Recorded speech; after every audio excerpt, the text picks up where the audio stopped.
कदम्बूर में घुसते ही वल्लभार्यन का सामना पहले तो एक शिव भक्त और एक विष्णु भक्त से हुआ, और फिर उसके कुछ ही पल बाद उसे फिर से नागराजन का कारवां मिल गया। बल्कि नागराजन के एक सिपाही ने तो दूर खड़े वल्लभार्यन के घोड़े तेजस को चोट भी पहुंचाई, पर वल्लभार्यन ये सब कुछ देखकर भी अपने क्रोध को पी जाने पर मजबूर था। तो बस वो तेजस को साथ लिए शीश महल की तरफ चल पड़ा। शीश महल का मार्ग सामने ही है, परंतु सूर्यास्त हो चुका है, और जैसा उस विष्णु भक्त ने बताया, आज शीश महल में चोला साम्राज्य के विभिन्न योद्धा पधार रहे हैं। अगर मेरा अंदाजा सही है तो मुझे महल के अंदर प्रवेश करने की अनुमति नहीं मिलेगी। खैर, यहाँ खड़े रहकर सोचने का वक्त नहीं है। चलो तेजस, पूरी गति से देखते हैं कि क्या होता है।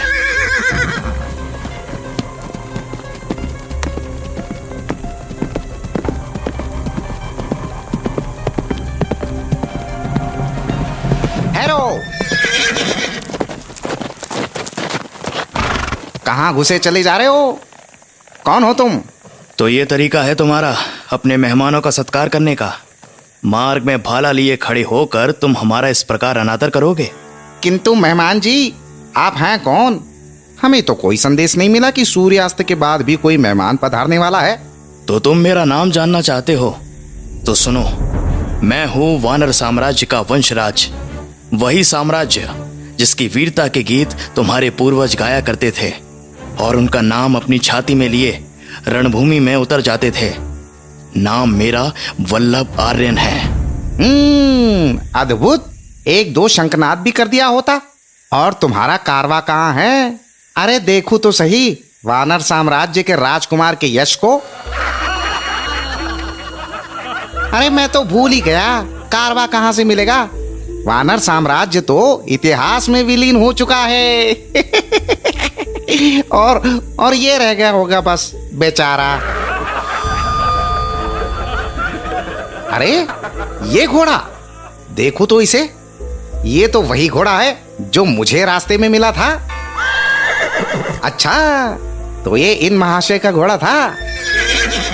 वैसे मेरी मानो तो तुम्हें इसे घोड़ा नहीं गधा कहना चाहिए।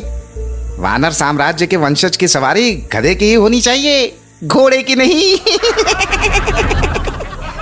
घोड़े की रस्सी छोड़ो, मैं वापस लौट रहा हूँ। जैसी आपकी आज्ञा महाराज।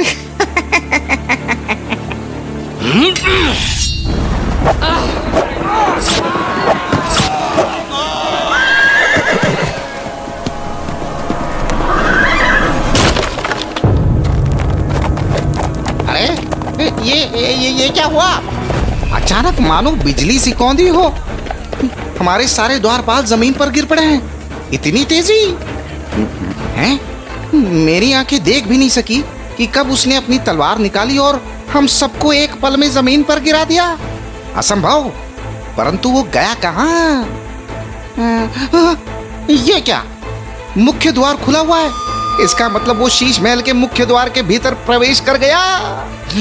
सैनिकों उठो, वो शीश महल में प्रवेश कर गया है। पकड़ो उसे, पकड़ो उसे, पकड़ो, पकड़ो। ये तो गड़बड़ कर दी मैंने। क्या करूं? इनको हराने में मुझे वक्त तो बिल्कुल भी नहीं लगेगा, चाहे ये 50 हो या फिर 100। परंतु कुंवर आदित्य ने ऐसा कदम उठाने से मना किया था मुझे। सबके सब मेरे पीछे भागे चले आ रहे हैं। काश मैं इन्हें कुंवर आदित्य का तालपत्र दिखा पाता, फिर तो कोई भी मुझे पूरे चोला साम्राज्य में नहीं रोक पाता। पर अफसोस, ऐसा करना संभव नहीं है। क्या करूं?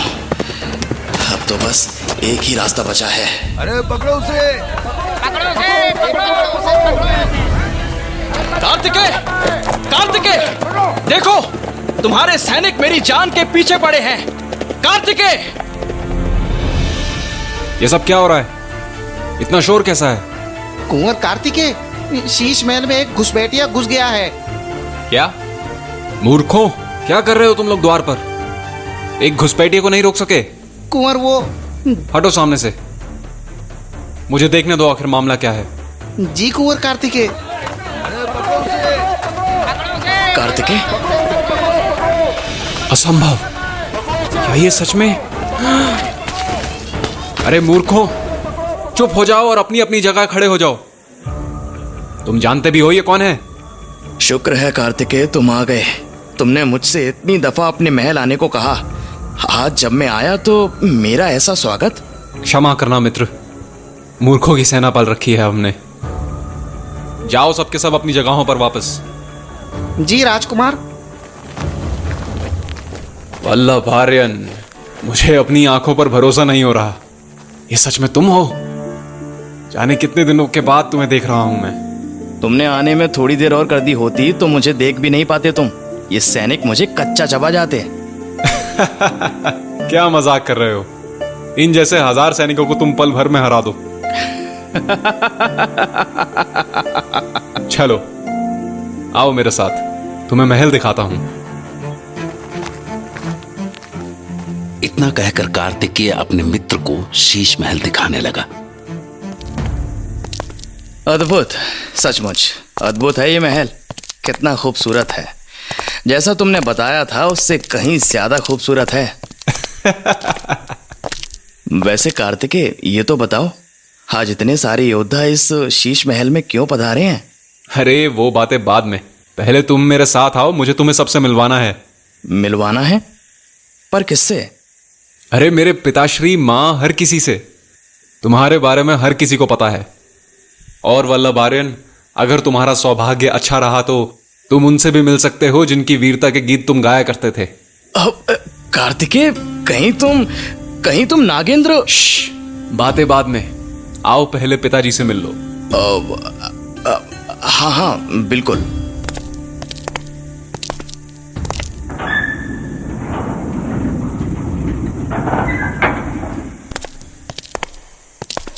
प्रणाम पिताश्री, ये मेरा मित्र वल्लभार्यन है। याद है मैंने आपको अपने एक मित्र के बारे में बताया था जो वानर साम्राज्य का वंशज है? यही है वो, यहां मुझसे मिलने आया है। जी प्रणाम। तो वो तुम थे जिसके कारण इतना शोरगुल था। मित्र से मिलने का ये कैसा तरीका है तुम्हारा? पिताजी, गलती इसकी नहीं है, गलती सैनिकों की है, वो इसे पहचान ही नहीं पाए। गलती सैनिकों की नहीं, वो अपने आदेश का पालन कर रहे थे। सूर्यास्त के बाद किसी को भी शीश महल के अंदर आने की अनुमति नहीं है, चाहे वो किसी भी साम्राज्य का वंशज हो। गलती तुम्हारे मित्र की है। सूर्यास्त के बाद ऐसे बिना आमंत्रण के पधारना। क्षमा चाहता हूं पिताश्री। माफ करना कार्तिकेय, मेरी वजह से तुम्हें अपने पिताश्री की डांट सुननी पड़ी। अरे तुम उसकी चिंता मत करो, पिताश्री बस थोड़े परेशान हैं। आज बड़े बड़े योद्धा जो पधारे हैं उनके महल में। खैर, आओ मैं तुम्हें अपनी माँ और बहन से मिलवाऊं। अच्छा, वही बहन जो बहुत खूबसूरत है और जिसका तुम मुझसे विवाह करना चाहते थे?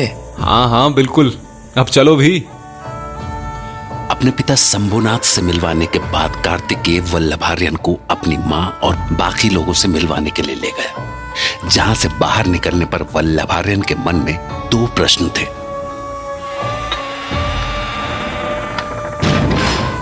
कार्तिकेय, जब तुमने कहा कि सबसे मिलवाता हूँ, मुझे लगा ही नहीं था तुम मुझे स्त्रियों की दुनिया के भीतर लेकर चले जाओगे। उस कक्ष में अनगिनत स्त्रियां हैं, मैं तो किसी को देख तक ना सका अच्छे से। तुम्हें और किसी को देखने की क्या जरूरत, जब मेरी प्रिय बहन तुम्हारे सामने खड़ी थी। क्या पता एक दिन तुम इस परिवार के संबंधी बन जाओ। हाँ, वैसे तुम्हारी बहन सुंदर तो है जैसा तुम बताया करते थे, पर 2 बातें हैं जो मुझे जाननी थी। हाँ पूछो ना। पहली ये कि वो सारी स्त्रियां मुझे देखकर हंस क्यों रही थी? क्या मेरा पहनावा हंसने लायक है? और दूसरा सवाल, नागराजन की नई नवेली रानी कहाँ थी? वो तो मुझे कहीं भी नहीं दिखी। क्या सवाल किया है तुमने? इसका उत्तर एक ही जवाब में दे सकता हूं मैं तुम्हें, और वो ये है कि वो स्त्रियां तुम्हें ही देखकर मुस्कुरा रही थी। मेरी मां ने तो ये भी कहा कि तुम उन्हें भाग गए, परंतु उनके हंसने का एक और कारण था। और वो क्या था? वही जिसके बारे में तुमने मुझसे अभी अभी पूछा। अच्छा, नागराजन की नई नवेली रानी। हाँ, असल में ये कक्ष स्त्रियों के लिए ही बनवाया गया था। जब भी राजा महाराजा पधारते थे तो वो सारी स्त्रियां इसी कक्ष में रुका करती थी, परंतु नागराजन जी ने अपनी रानी के लिए अलग से कक्ष की मांग की।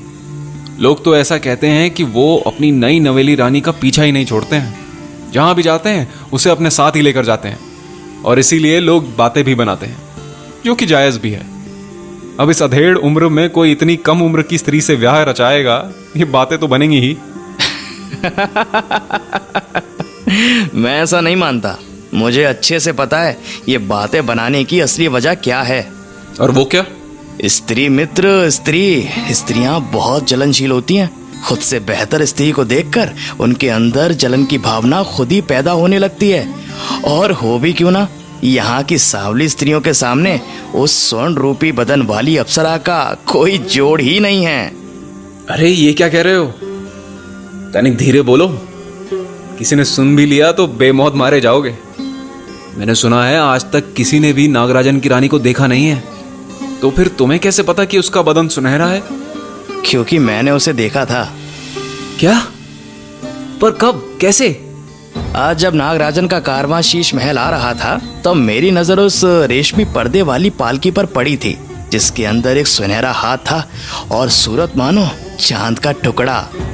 अद्भुत, तुम बहुत भाग्य वाले हो वल्लभ आर्यन।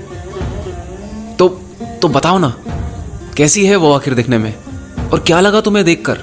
कहां से होगी वो?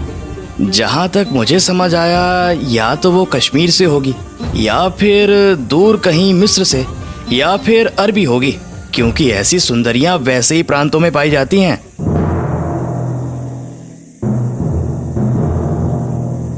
अरे ये शोर कैसा? ये नाट्य नृत्य शुरू होने का संकेत है। नाट्य नृत्य? हाँ, एक नाटक रूपी नृत्य सारे राजाओं के सामने प्रस्तुत किया जाएगा और अंत में भविष्यवाणी होगी। भविष्यवाणी? हाँ हाँ, हमारे गुरुजी के ऊपर स्वयं चंडिका देवी का आशीर्वाद है। वैसे तुम काफी थके हुए होगे, तो क्यों ना भोजन कर लो। अरे नहीं, मैंने ये नाट्य नृत्य आज तक नहीं देखा है, मुझे देखना है। और रही बात भोजन की, तो वो मैं उसके बाद ही कर लूंगा। जैसा तुम कहो, चलो फिर मेरे साथ।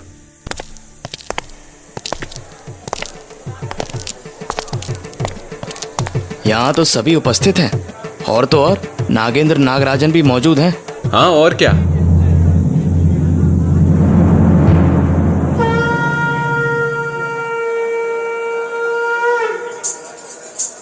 अब देखो, प्रस्तुति शुरू होने वाली है। तो प्रस्तुति शुरू हो गई और सब नृत्य नाटिका का आनंद लेने लगे। पर तभी अचानक नृत्य थम गया और मृदंग की आवाज तेज हो गई। अरे ये नृत्य रुक क्यों गया और सब शांत क्यों हो गए? अभी तो सब वहां वही कर रहे थे, और ये बीच में बैठा इंसान कुछ करता क्यों नहीं है? शुरू से वहीं पर बैठा है। वही तो गुरुजी हैं। अब वो पूरी तरह माता चंडिका के वश में आ चुके हैं। तो अब क्या होगा? अब देखते जाओ। पिताश्री उनसे प्रश्न पूछेंगे, ध्यान से सुनो।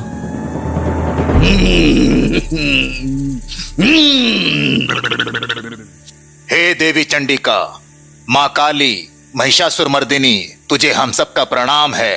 आज हमारे आंगन पधार कर तूने हम पर बड़ी कृपा बरसाई है। तेरे आने के उपरांत हम ये बलि तुझे सप्रेम भेंट करते हैं। इस बलि के खून की आहुति तुझे समर्पित है। बदले में हम तुझसे कुछ जानना चाहते हैं। क्या जानना है? क्या पूछना चाहते हो शंभुनाथ? हे देवी माँ, हम सबको बता, क्या इस वर्ष बारिश होगी? क्या फसल अच्छी होगी?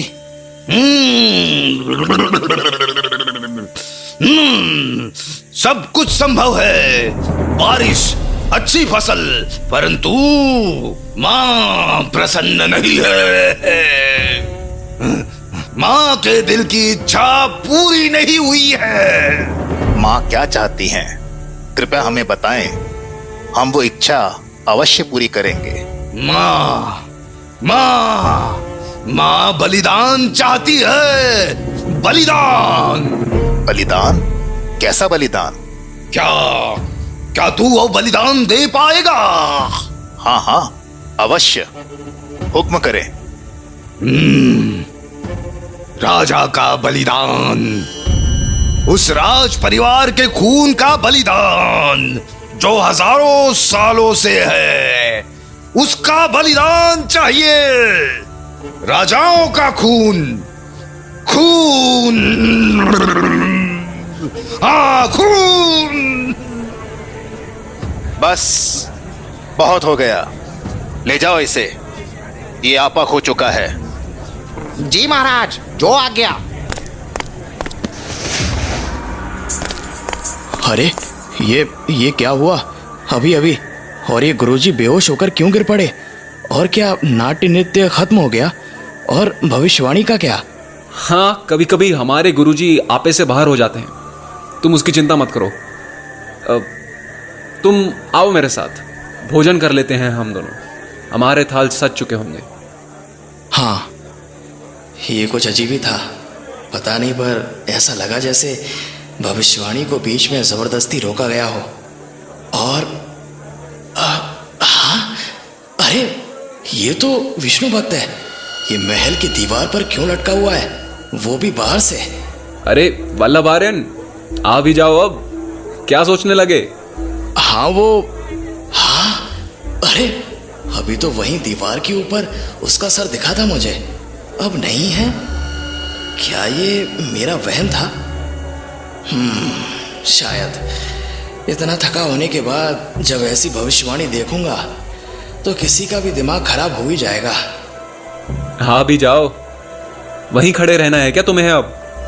हाँ, बस आया।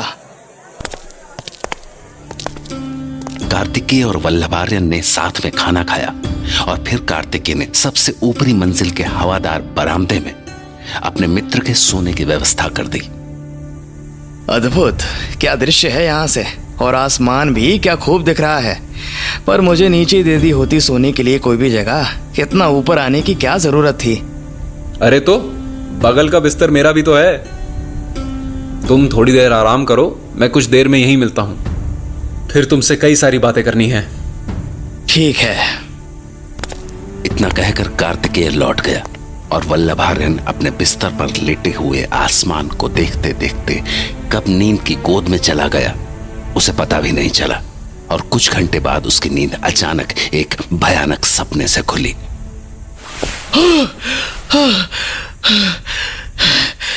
हे प्रभु, ये कैसा अजीब सपना था। माँ चक्का खुद मेरे पीछे दौड़ रही थी मेरा बलिदान लेने के लिए, और भी ना जाने क्या क्या। शुक्र है कि बस सपना ही था। अरे बगल का बिस्तर तो खाली है, या तो कार्तिकेय अभी तक आया नहीं है या फिर वापस चला गया है। चांद देखकर तो लगता है कि मैं काफी देर तक सो गया था। और हाँ, ये किले की दीवार पर क्या है? कुछ सर की तरह दिख रहा है, उठकर देखता हूं। हाँ, हे प्रभु, ये तो विष्णु भक्त है। मतलब उस वक्त नाट्य नृत्य के बाद जो दिखा था वो मेरा वहम नहीं था, वो सचमुच विष्णु भक्ति था। इसकी ये मजाल मेरे मित्र के आंगन में ताक झांक कर रहा है, ये मैं बर्दाश्त नहीं कर सकता। कहाँ गई मेरी तलवार? हाँ, ये रही। खुद को विष्णु भक्त कहता है, फिर अन्य स्त्री को प्रेम पत्र देने को कहता है, और अब तो हद ही हो गई, किले की दीवार से ताक झांक कर रहा है। इस निर्लज्ज को तो मजा चखाना ही पड़ेगा।